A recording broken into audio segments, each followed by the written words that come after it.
after a long marriage, and they had had their silver wedding, so they'd been over 25 years together, a woman can feel perhaps frustrated and perhaps neglected if somebody is working terribly hard.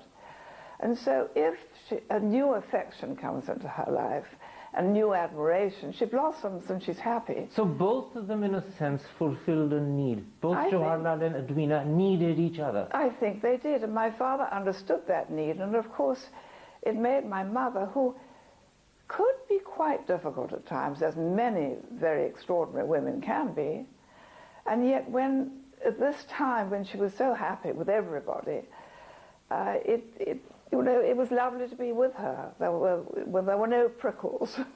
You have a lovely phrase in your book. You say there existed a happy threesome based on some firm understanding on all sides.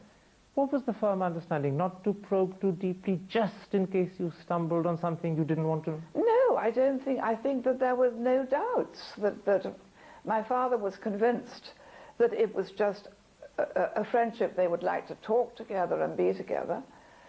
And he was convinced that was all it was. And I certainly was convinced that was all it was. Much of this friendship and affection, much of this relationship actually lived its way in the letters they wrote each other. You reveal in your book that Pandit Nehru wrote to your mother practically every night at 2 o'clock.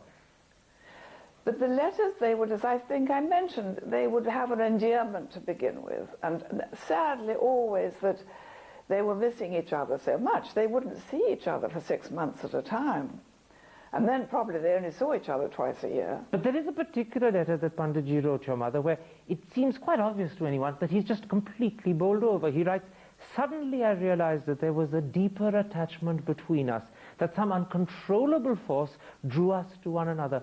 Was he, in a sense, more in love because he was a lonely man than your mother may have been? No, I don't think so. But again, I think he is talking about the emotional more than the physical. I think suddenly they realized that they were two souls together, not necessarily